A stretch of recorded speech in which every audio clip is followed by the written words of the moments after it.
Welcome back, everyone. We'll continue our discussion on respiratory physiology today. Last day we ended talking about alveolar ventilation and total pulmonary ventilation. And today we're going to discuss ventilation perfusion matching, oxygen transport, and carbon dioxide transport in the blood. So you can ventilate your lungs and your alveoli all you want. If it's not matched with the same blood flow across those alveoli, none of that oxygen is actually going to get into your bloodstream. And furthermore, none of the carbon dioxide is going to leave and be able to be breathed out. So it's very important that the alveolar ventilation and the blood flow across that alveolus is matched.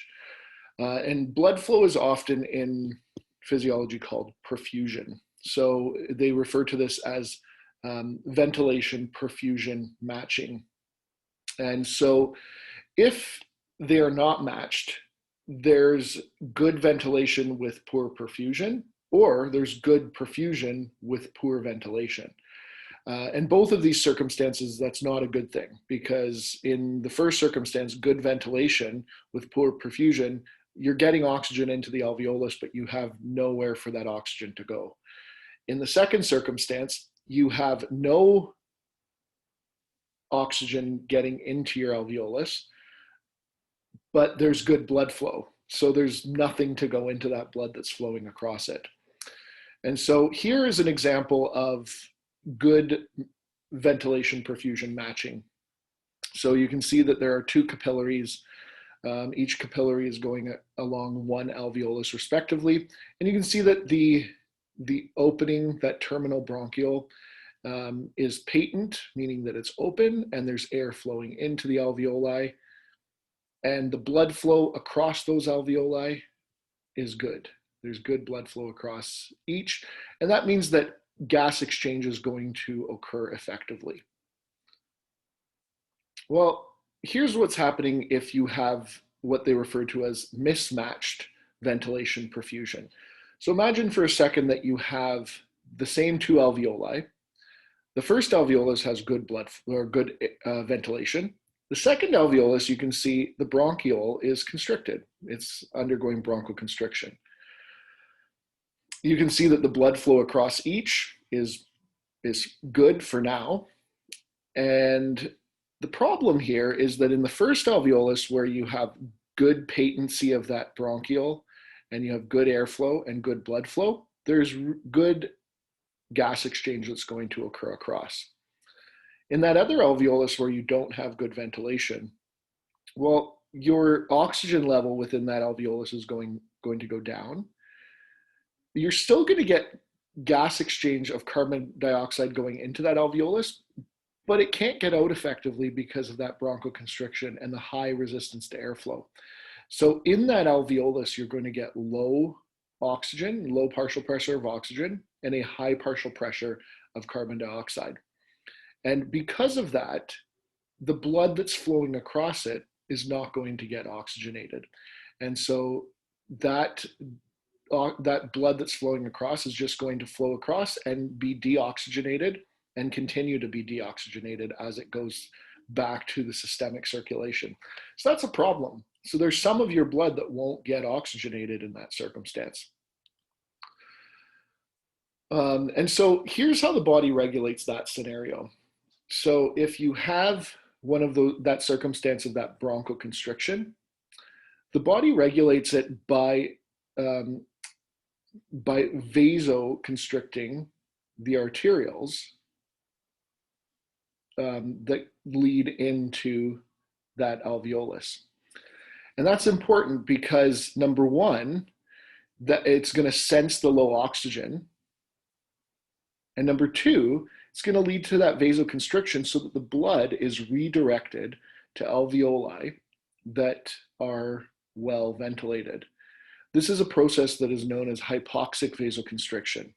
It is one of the only places in the body where you're actually going to get vasoconstriction in response to hypoxia.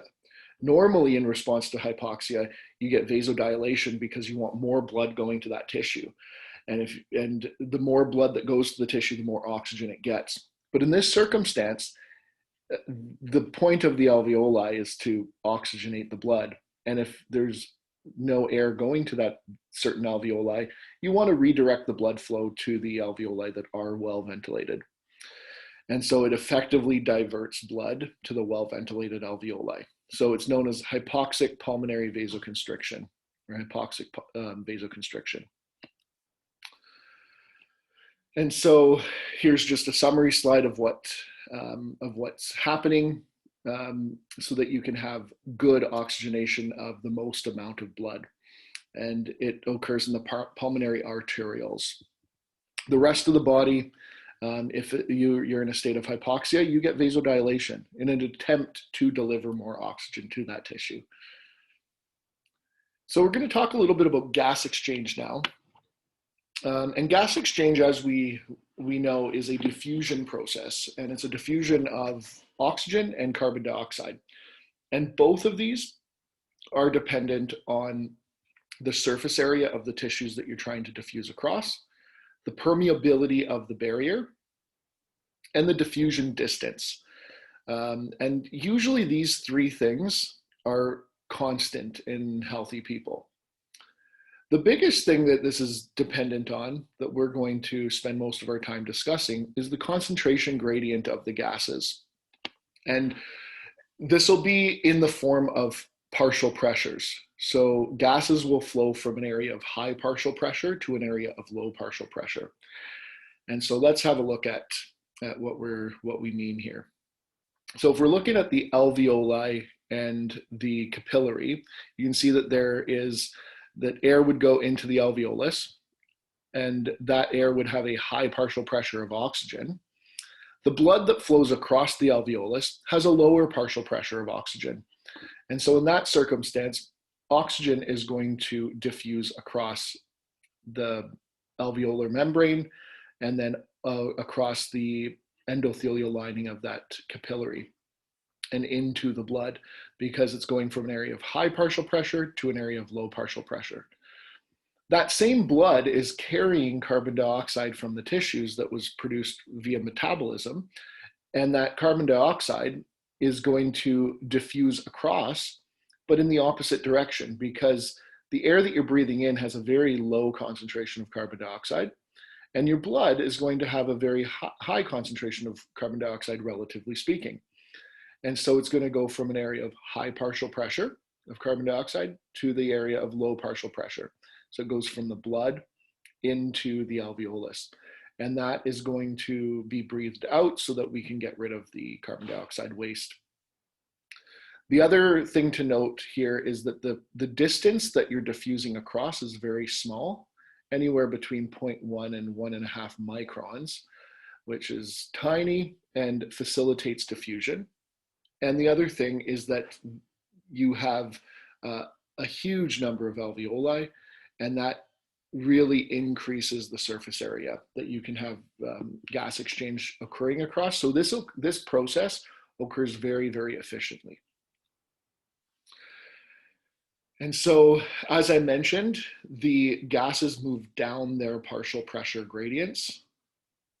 And remember that the partial pressures is equal to the pressure of the atmosphere, and that will be equal to all of the partial pressures of each gas that makes up the atmosphere. So let's have a look at what's happening at the level of the alveoli. So we have venous blood that's entering the capillary. It has a low concentration of oxygen, a low partial pressure of oxygen, and a high partial pressure, relatively speaking, of carbon dioxide. And so that is deoxygenated blood. And when it reaches the level of the alveoli, there's air in the alveoli, and you can see that the partial pressures of oxygen and carbon dioxide are quite a bit different. So oxygen in the alveoli has a partial pressure of 160 millimeters of mercury. And that's because the atmospheric, so it's actually the air that you're breathing in has a partial pressure of 60 millimeters of mercury. That's because the air that you're breathing in is under atmospheric pressure, which is 760 millimeters of mercury. And if you remember, oxygen makes up about 21% of our of air that we breathe. So if you take 21% of 760, you'll get 160 millimeters of mercury. Carbon dioxide makes up less than 1% of the air that we breathe, and it equates to about 25.25 millimeters of mercury. So when we reach the level of the alveolus, we'll see that the partial pressure of oxygen is a lot higher. It's about 100 millimeters of mercury. And the partial pressure of oxygen that's coming through the capillary is less than 40 millimeters of mercury. There is a diffusion gradient here. So oxygen will diffuse into the capillary, and we will oxygenate our blood. Similarly, we'll have a slightly higher carbon dioxide level. It says 46 here. That is not true. A level of 46 in the veins is not normal. The level of carbon dioxide in the veins is somewhere around up to 45 is fine. Once you reach greater than 45, it's abnormal. So it's somewhere between 41, 42, 43, something close to 40, but a little bit higher. And when that reaches the level of the alveolus, the partial pressure of carbon dioxide in the alveoli is about 40 millimeters of mercury. And the partial pressure of carbon dioxide in the capillary is about 41 to 45 millimeters of mercury. There is a diffusion gradient, so carbon dioxide is going to diffuse into the alveolus. And so as the blood now is oxygenated and gets rid of some of that carbon dioxide, as it enters the systemic circulation, or it goes back to the left side of the heart, the partial pressure within the arterial blood is now partial pressure of oxygen of about 100 millimeters of mercury and partial pressure of carbon dioxide of 40 millimeters of mercury. I want you to look at these two values here. You suddenly went from 160 millimeters of mercury for partial pressure of oxygen to 100 millimeters of mercury for partial pressure of oxygen. What this number is stating is the steady state of oxygen that is in the alveolus. So after diffusion occurs, what is the level of oxygen that is in the alveolus? The interesting thing is that as it goes from the air into the alveolus, it drops to about 100 millimeters of mercury, to 100 millimeters of mercury from 160. And the real question is, why does it do that? And so I'm going to explain why it does that on my little virtual whiteboard, which is just my iPad. Let me just share my screen. I'll do my best to explain why that's happening. And it's actually going to bring up a concept called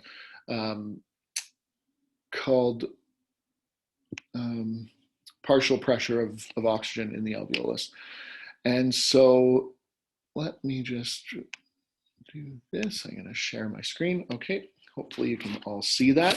So when we think about atmospheric pressure, we think about that this entire amount is 760 millimeters of mercury, and that about 21% is oxygen, and about 78% is nitrogen, and less than 1%, so less than 1%, are gases like carbon dioxide. There's a little bit of argon in there. There's some other things, so we're just going to put etc. Well, if you work out what the partial pressure of oxygen is at 21% oxygen in a normal atmospheric pressure, you're going to get 760 times 21% oxygen, and that will give you approximately 160 millimeters of mercury, which is what the value that they give you there.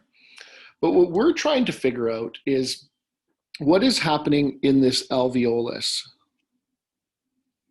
to make the partial pressure of oxygen in the alveolus approximately equal to 100 millimeters of mercury. So this represents the steady state of oxygen. It represents the amount of oxygen coming in, but also the amount of oxygen that's leaving. So there's a certain amount that's coming in and there's a certain amount that's leaving. And the steady state that you're left with in this alveolus is about 100 millimeters of mercury.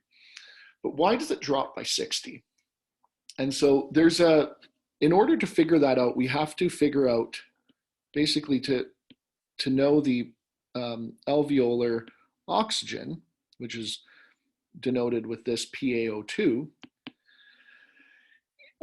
what we get, I think it's a capital A actually, PaO2, what we need to figure out is the oxygen coming in minus the oxygen going out. Okay, if we know those two values, then that should give us that 100 millimeters of mercury. So we need to first figure out what's the level of oxygen that's actually coming into the alveolus. And the interesting thing is it's not 160 millimeters of mercury. So if we want to first figure out this O2 coming in,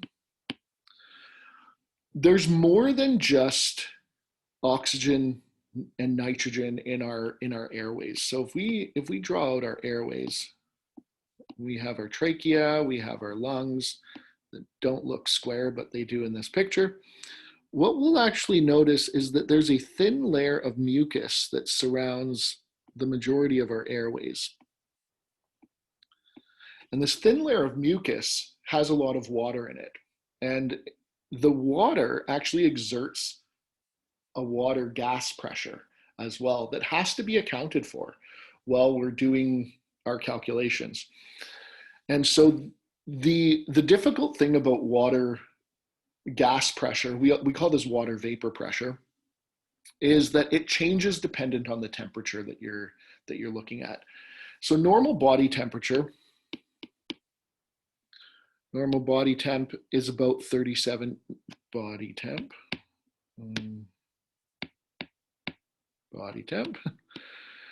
is about 37 degrees Celsius. And at 37 degrees Celsius, the water vapor pressure, which we denote partial pressure of water at 37 degrees Celsius, is approximately equal to, if you look this up on a table, you'll get that it's approximately equal to 47 millimeters of mercury. So if we draw out our little chart here of our atmospheric pressure being 760, well, now we have this amount of pressure that is taken up by this water vapor pressure, and that's about 47 millimeters of mercury. That means that the rest of the gases have to take up that other 713 millimeters of mercury. So 760 minus 47 equals 713. And just like before, 21% of that is oxygen, and 78% of that is nitrogen.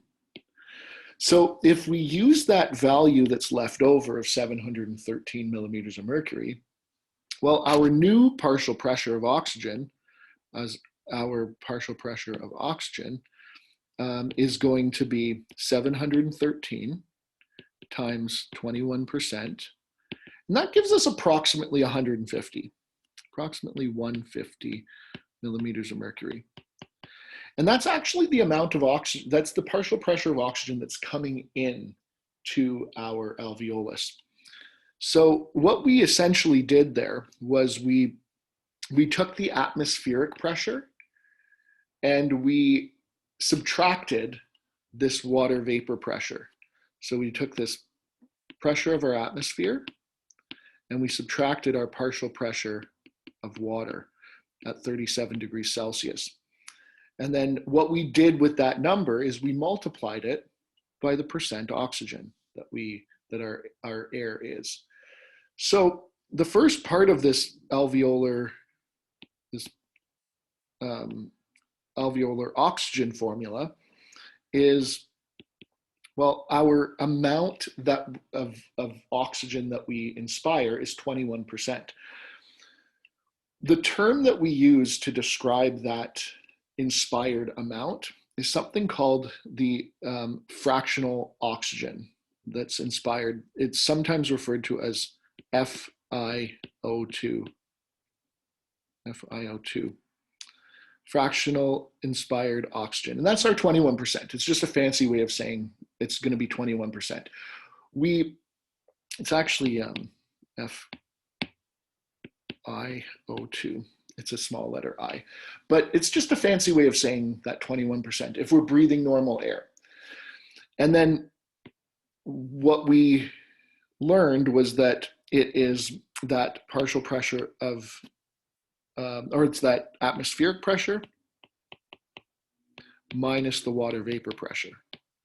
So we have to account for that water vapor pressure. That's the amount of oxygen that's coming in.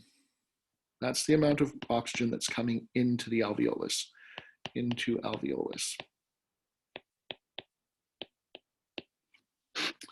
But there's still an amount that's going out, that's going into the bloodstream that we have to figure out. And that's a little bit more tricky to figure out, but there's a way to do it. So let's have a look at how we can figure out how much is diffusing out. So if we look at the amount of oxygen going out, what we have to see is this large alveolus. There's the blood that's going across. So there's this deoxygenated blood, and then it turns into oxygenated blood. So we know that there is that partial pressure of oxygen. Some of that oxygen is going in. The question is, how much of that oxygen is actually going in?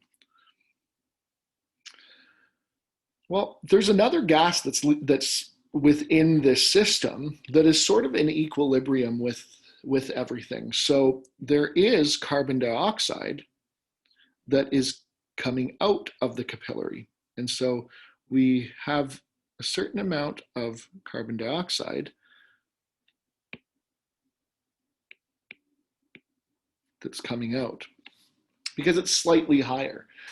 But the relative amount of carbon dioxide across pretty much the entire circulatory system and within our body remains relatively stable at approximately that partial pressure, and I mentioned this value already, it's approximately equal to 40 millimeters of mercury.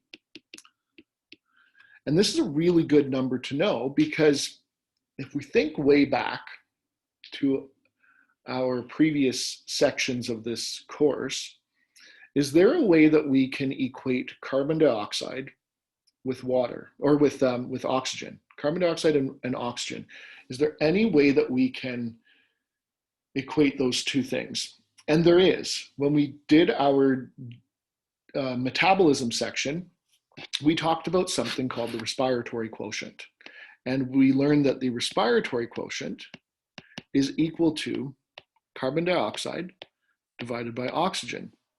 So if we know the respiratory quotient and we know the amount of carbon dioxide we have, we can very easily solve for the amount of oxygen. And this is the exact same case here. So in this case, our amount of carbon dioxide and oxygen are just represented in partial pressures. So we can say that our partial pressure of carbon dioxide divided by our partial pressure of oxygen is equal to our respiratory quotient. And so we know the amount of carbon dioxide that diffused across. It's approximately 40 millimeters of mercury. And so if we solve for PO2, we get our PO2 is equal to our PCO2 divided by our respiratory quotient. And if you remember from that GI section, a typical respiratory quotient is approximately, they said about 0.82. We're going to use 0.8 just to make the numbers better. It's approximately equal to 0.8 with a normal diet. And we know that our carbon dioxide is approximately equal to 40 millimeters of mercury. So we now have 2 out of the 3 values. We can solve for PO2. And if we take 40 divided by 0.8, we get that the amount of oxygen leaving is approximately 50 millimeters of mercury. And this was a long explanation to describe how we have our alveolar oxygen. Why is our alveolar oxygen 100? Well, we take our fraction of inspired O2 times our atmospheric pressure minus our water vapor pressure, and then all minus, so this was what's coming in,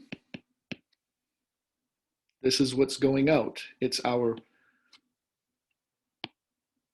PCO2 divided by our respiratory quotient, PCO2 divided by our RQ. So if you look in, I don't know if your physiology textbook goes through this, but if you look in some physiology textbooks, this equation exists. And this is an equation that's really important in understanding what the level of oxygen in your alveoli is. And this here stands for the oxygen that's leaving the alveolus. So if we put in all our numbers, well, we know that we are breathing in 21% oxygen. We know that our atmospheric pressure is 760 millimeters of mercury, minus our water vapor pressure. I'm just going to scroll up for a second. Our water vapor pressure at 37 degrees Celsius is 47.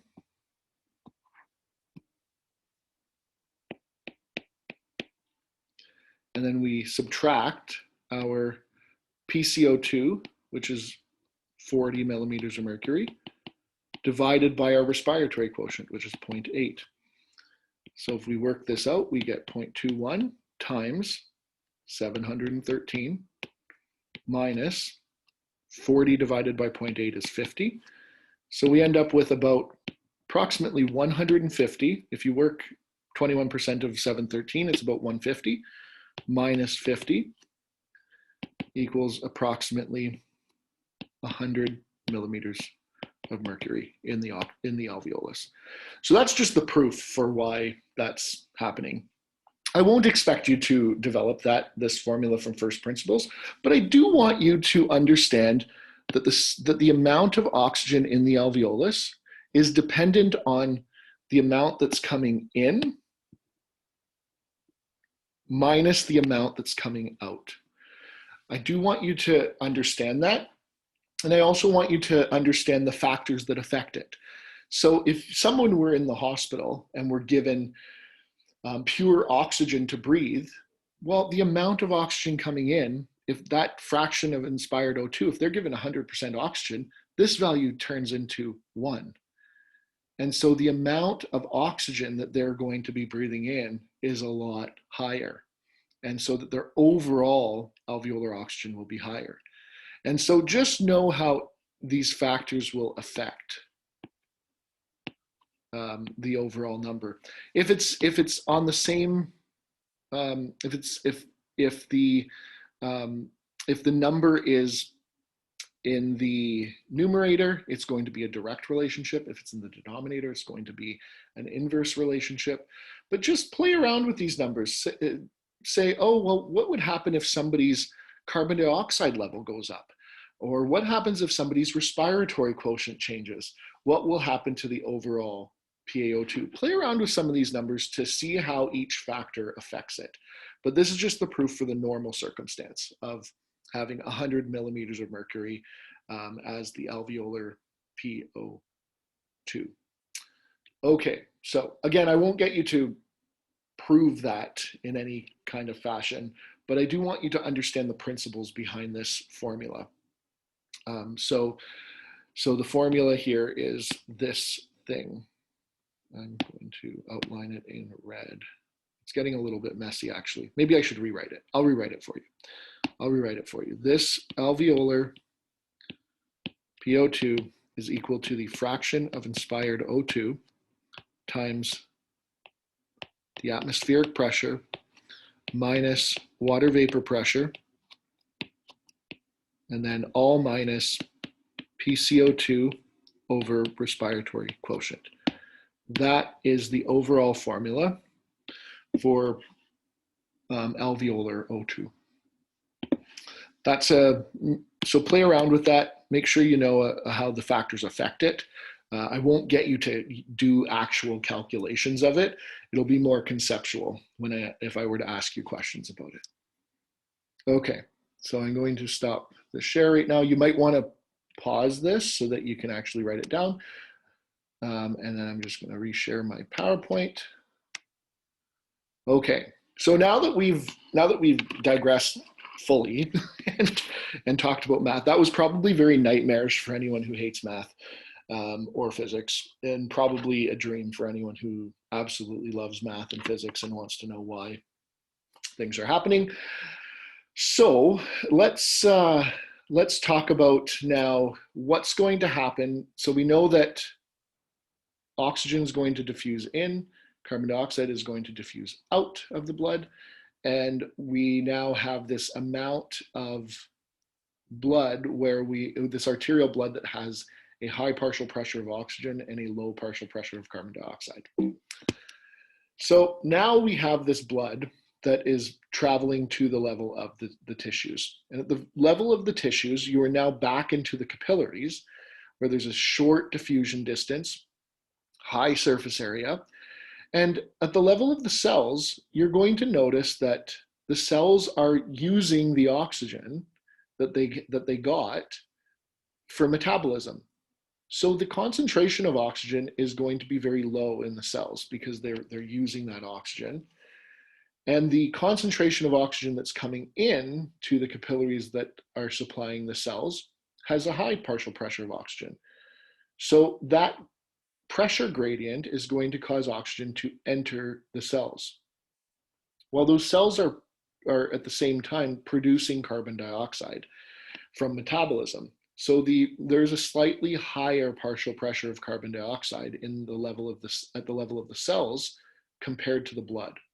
And so the carbon dioxide, because of that pressure differential, it's not quite 46, as I said. It's probably somewhere just above 40, but nonetheless, there's a pressure difference, and carbon dioxide is going to leave the cells and enter the blood. And then that is where blood will return to the right side of the heart, go back to the lungs and get oxygenated, and the whole cycle continues. So let's have a look at what happens if our oxygen levels are low. A low level of oxygen is referred to as hypoxia, low oxygen. And there are two reasons why we can have hypoxia. Either there's a problem with the alveolar PO2, the amount of oxygen that's actually in the alveolus, or there's a problem with the exchange of gases between the alveolus and the blood.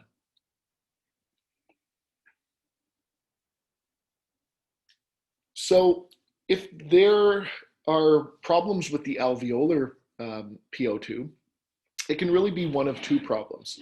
Either the air that you're breathing has low oxygen.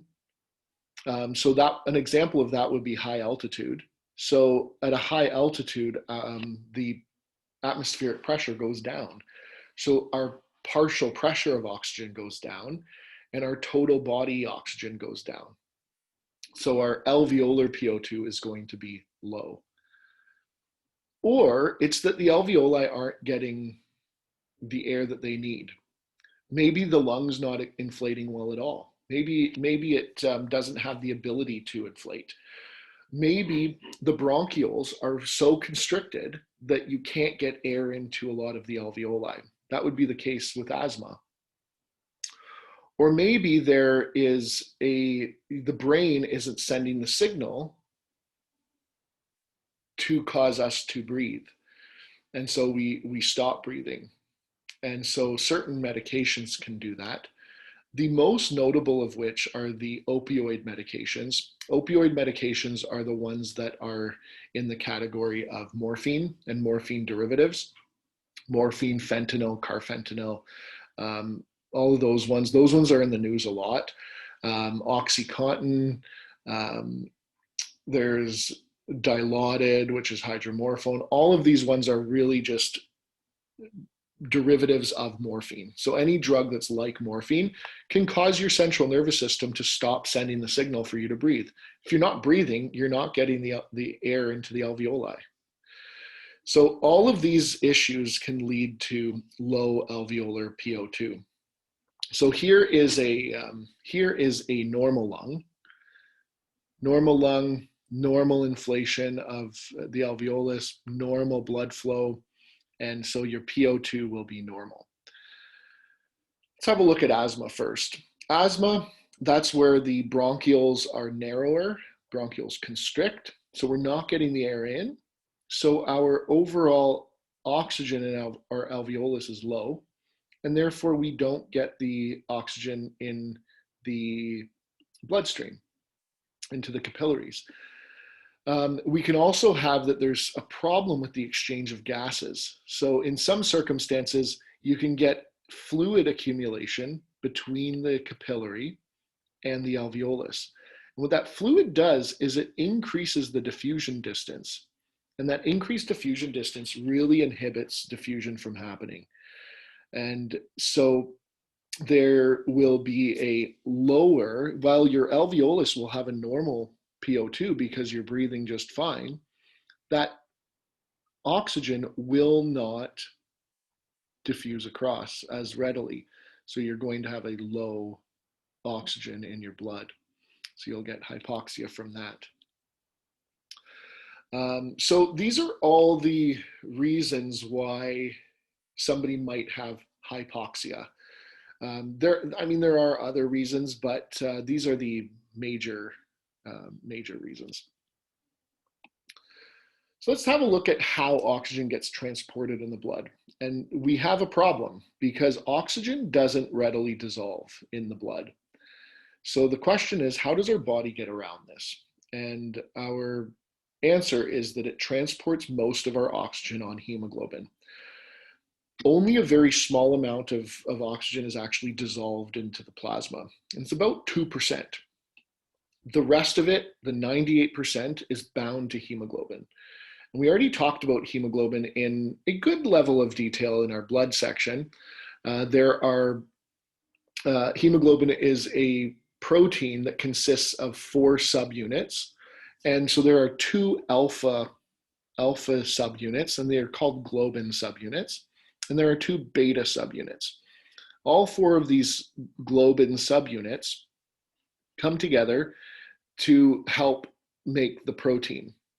The only other piece to the protein is that flat group called the heme group that contains the iron ion. And that heme group is that ring structure. It's a porphyrin ring structure, if you recall from our blood section. And at the center of that porphyrin ring structure, there is the iron ion.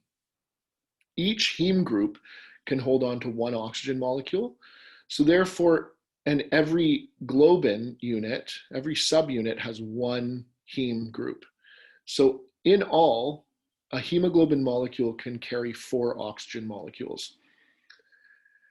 And this is the hemoglobin is what gives red blood cells their color. And the oxygen is bound to the actual heme component to hemoglobin. It's not bound to the protein component. It's actually bound to the heme component. So just remember that. And so hemoglobin is often written as short as HB, and it binds reversibly with oxygen, and it's according to this formula, this equation. HB plus O2 yields HbO2. So this is oxygenated hemoglobin. This is deoxygenated hemoglobin. Often when we see this oxygenated hemoglobin, this is written as short form for what is referred to as oxyhemoglobin. So if you see oxyhemoglobin or you see HbO2, it means the exact same thing. So here's what's happening. Here's your alveolus in blue. This is the space within the alveolus. There's oxygen within the alveolus. And here's your arterial blood. And so the oxygen diffuses across and dissolves in the plasma. That accounts for about 2% of the oxygen. So it very quickly becomes saturated with dissolved oxygen. And the rest, as the oxygen dissolves in to the plasma, that oxygen goes into the red blood cells and combines with hemoglobin. When it combines with hemoglobin, it makes oxyhemoglobin, which accounts for about 98% of the oxygen that is within our blood. There's still that 2% that is dissolved, but 98% is bound to hemoglobin. So the red blood cells get transported to the level of the cells, and it's transported as oxyhemoglobin. At the level of the cells, the first thing that's going to happen is that the dissolved oxygen in the plasma is going to diffuse into the cells because there's a lower level of oxygen at the level of the cells because they're using the oxygen for metabolism. So they've used all their oxygen or a lot of their oxygen, and oxygen is going to diffuse from the plasma into the cells. As that dissolved oxygen diffuses in, the oxygen that is on our hemoglobin will now dissociate because our plasma can now accommodate more dissolved oxygen.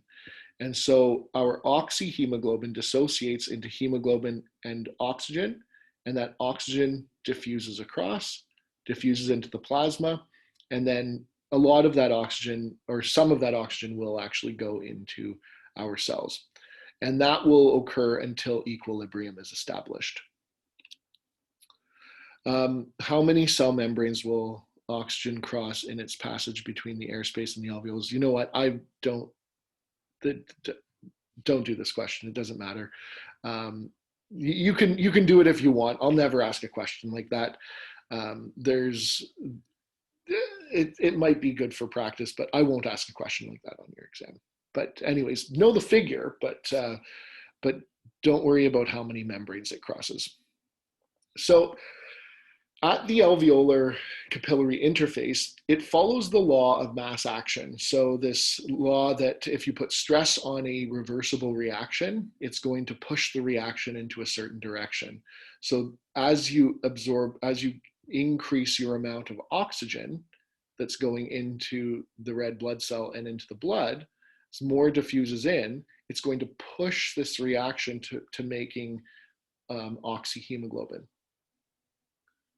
And then at the level of the tissues, it also follows the law of mass action. And instead, this oxyhemoglobin, at the level of the tissues, the oxygen in the blood is taken up by the tissues. And so there's less oxygen. And so it's going to push the reaction in the opposite direction to try to replace the oxygen that has been offloaded to the tissues. And so when we try to measure the amount of pressure, the partial pressure of oxygen in the blood, it's measured as PO2. That is the amount of free oxygen that is dissolved in the blood. It will be described as a partial pressure. And this partial pressure of oxygen, and it's really that 2% that is dissolved. Interestingly enough, that 2%, or the amount of oxygen that's actually dissolved in the blood, exerting that pressure will determine how much oxygen is also bound to hemoglobin. The higher the partial pressure of oxygen in our blood, the more oxygen is bound to hemoglobin. And when we talk about hemoglobin being bound with oxygen, we refer to that as saturation. Hemoglobin saturation. And that saturation is measured as a percentage. What percent of hemoglobin is saturated with oxygen? And so if we know that each hemoglobin molecule can bind 4 oxygen molecules, we can represent this as a percentage. I don't expect you to memorize these percentages, but just know that here's the case where we have normal air. We're breathing normal air.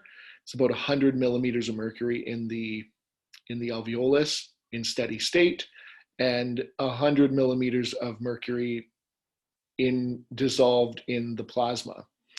Well, a partial pressure of 100 millimeters of mercury is going to lead to most hemoglobin molecules being fully saturated. And so at about 100 millimeters of mercury for oxygen in the blood, the hemoglobin is 98% saturated.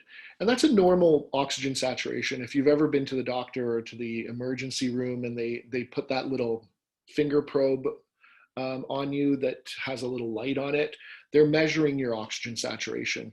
And it's always as a percent.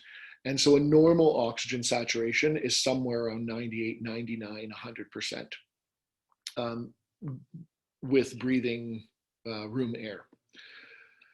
If you're in a situation where you have very low oxygen or very low partial pressure of oxygen in the alveolus, so let's look at 28 millimeters of mercury. Well, this 28 millimeters of mercury in the plasma is not going to exert as much pressure for the hemoglobin to bind to it. And so our hemoglobin is going to be less saturated at a lower partial pressure of oxygen. So at 28 millimeters of mercury, our hemoglobin is only 50% saturated. So you can see that our saturation of our hemoglobin, there's only 2 molecules on our hemoglobin. There's only 2 molecules of oxygen. And so if we graph all of these out at what's the saturation of hemoglobin at various partial pressures of oxygen, we actually get this curve that we can use to describe our hemoglobin saturation on the y-axis and partial pressure of oxygen on the x-axis. And you see, I want you to notice that there's this S-shaped curve. This S-shaped curve is called a sigmoidal curve. And it's interesting that what this implies, because the slope is changing at different partial pressures of oxygen, what this implies is that the ability for hemoglobin to bind oxygen must change as more oxygen is bound. If it didn't, it would just be a straight line. It would just be a straight line. Well, as your partial pressure goes up, so does your saturation of hemoglobin. But it appears as though it goes up at different rates depending on what your partial pressure of oxygen is. And so what this also implies, if you've taken biochemistry before, what this also implies is that the more oxygen that's bound, the more likely your hemoglobin is to hold on to oxygen. And so you may recall from way back when that if something binds to a protein that causes another molecule to want to bind to that protein at a different spot, it's referred to as an allosteric activator. And so what we know about hemoglobin is that oxygen binding in one location will cause oxygen to want to bind to another location. And the more oxygen that binds, the tighter hemoglobin will hold on to that oxygen. And so we say that hemoglobin exhibits allosteric binding properties, or it exhibits allosterism. So you may have read about that in the text if you read your text, and that's what it's talking about. It's talking about how oxygen binding in one location is going to cause oxygen to want to bind in another location. And so let's have a look at our partial pressures of oxygen here. The lower the partial pressure of oxygen, the more oxygen that's actually released from hemoglobin. So let's have a look at our normal alveolar PO2. So our normal alveolar PO2 is 100.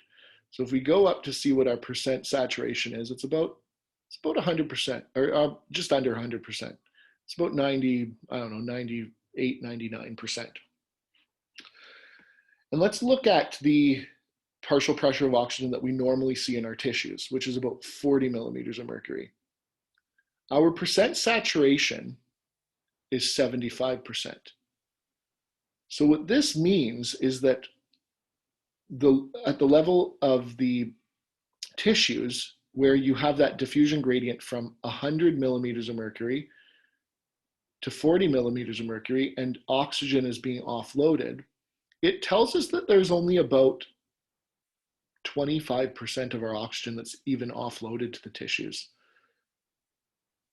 So by the time we're calling that the venous blood deoxygenated, it still has 75% oxygen bound to it. Most of those hemoglobin molecules still have 3 oxygens bound.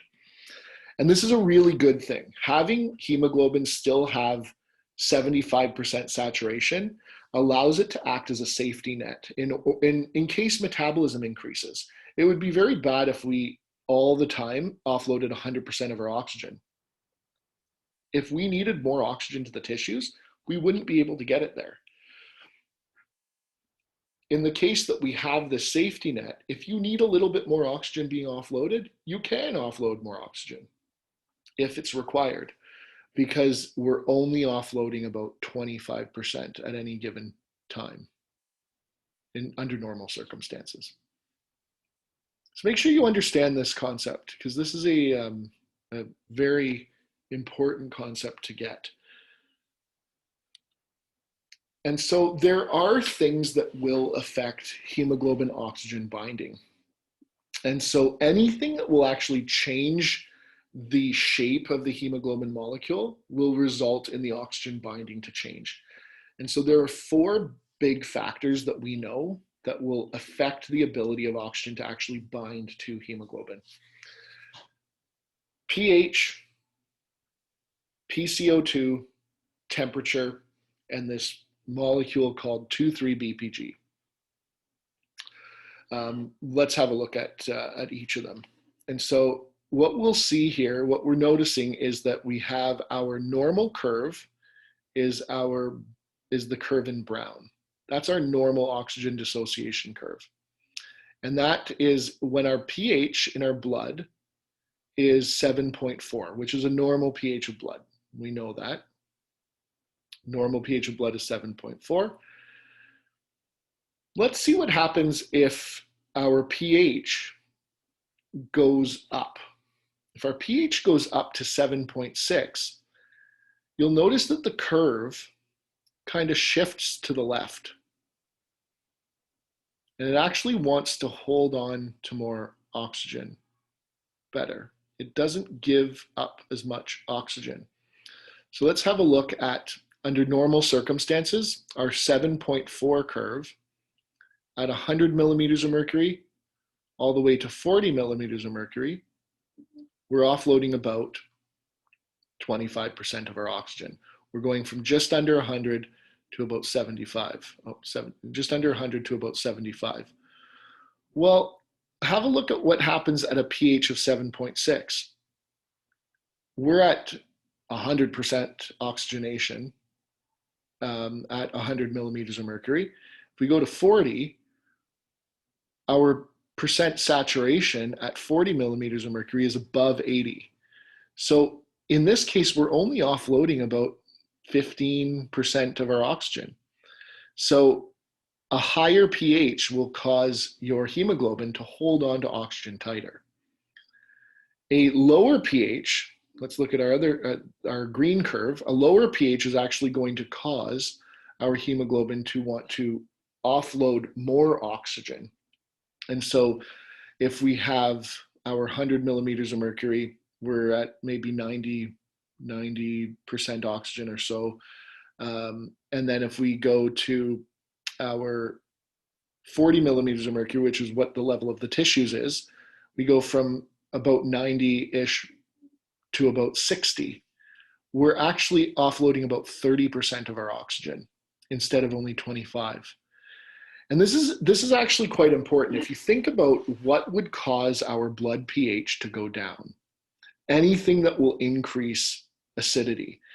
And so one of the big things that will increase acidity is lactic acid production or anaerobic respiration, meaning that when our tissues don't have the right amount of oxygen, they're going to produce this lactic acid.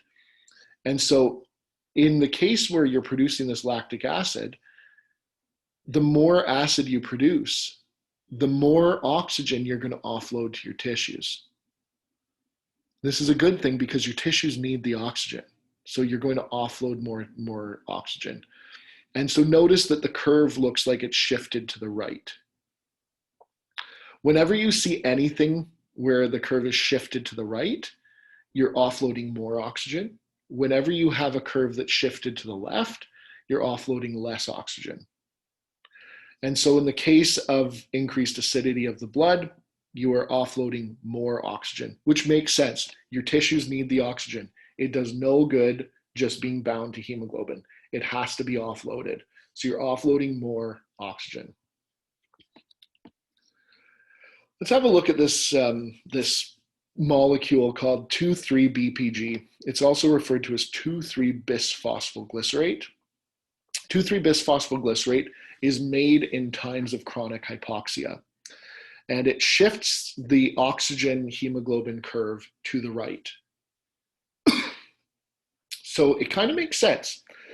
The less oxygen you have going to your tissues under in chronic situations. So if you're chronically hypoxic, you want your hemoglobin to get to offload that oxygen to your tissues because your tissues need it.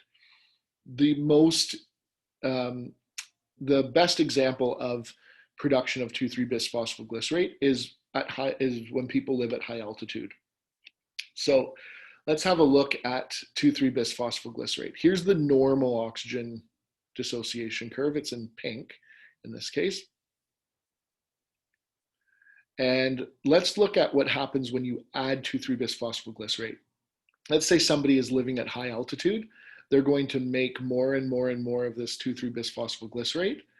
And this 2,3-bisphosphoglycerate is going to cause their hemoglobin to hold on to oxygen less well at the level of the tissues. Notice that at the level of the alveoli, it still binds to the oxygen just fine. It's just at the level of the tissues that it's going to offload a lot more oxygen.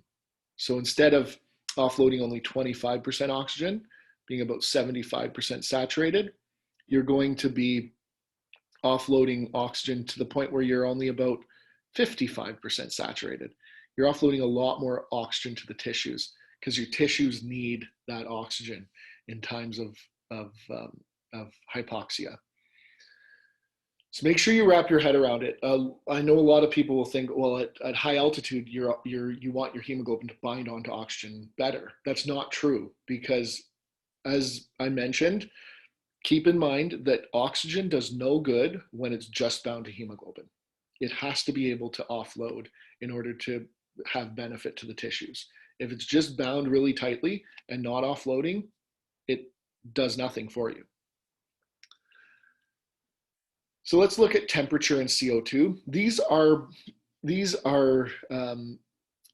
have a similar reason why we're seeing a change in offloading oxygen to the tissues in a different, in the way that they are. So 37 degrees Celsius is normal body temperature, pink curve. This is the normal oxygen hemoglobin dissociation curve. Let's have a look at high temperature, 43 degrees Celsius. This is a really bad fever or hyperthermia. 43 degrees Celsius, you have at the level of the tissues, instead of having 75% of your oxygen, your hemoglobin saturated, you are offloading more oxygen to only giving your hemoglobin saturation of about 55% maybe. Same thing is happening with a high level of carbon dioxide. Normal carbon dioxide is about 40 millimeters of mercury. If you go up to 80 millimeters of mercury, which is quite bad, you're going from an oxygen saturation of about 75% at normal times of a normal PCO2 of 40 to an oxygen saturation or hemoglobin saturation that is about 55. So you're offloading about 20% more oxygen in times where you have a higher PCO2. In both of these circumstances, a high temperature and a high PCO2 indicates that your body is in a higher metabolic state. It's utilizing oxygen to a higher degree. You're making more carbon dioxide. At a higher temperature, your enzymes are working faster. You need more energy. And so in those circumstances, it makes sense that you want to offload more oxygen to the tissues so they can meet the increased metabolic demand. So these are the types of questions that I like to ask. I'll say, oh, somebody is hyperthermic or somebody has hypothermia, say, and what would you expect their what would you expect would happen to their oxygen hemoglobin saturation curve? And so the answer would be that it would shift to the left, hypothermia, would shift to the left, and you would offload less oxygen to the tissues. Makes sense because at a lower temperature, your metabolic rate goes way, way down. You don't need as much oxygen. And without needing as much oxygen, your hemoglobin is going to hold on to it better. So I like to ask those types of questions. So make sure you know all the scenarios of what way the curve shifts and what happens to the oxygen on the hemoglobin. Is it offloaded easier, or is it bound tighter? Those are the things that I think are important to understand. So I think that's long enough for this particular presentation. Make sure you go through these concepts and understand them. I'm more interested in you understanding the concepts than just regurgitating the information. So I tend to ask situational questions and say, what do you think would happen to the oxygen? Or what do you think would happen to the hemoglobin saturation in these circumstances? So make sure you understand the concepts, write them out, write out all the scenarios, make sure you understand them. So next day, we'll talk about carbon dioxide transport and central regulation of respiratory function. This particular presentation will be quite a bit shorter than the previous one. So, and it will end our respiratory section. So until then, have a great rest of your day.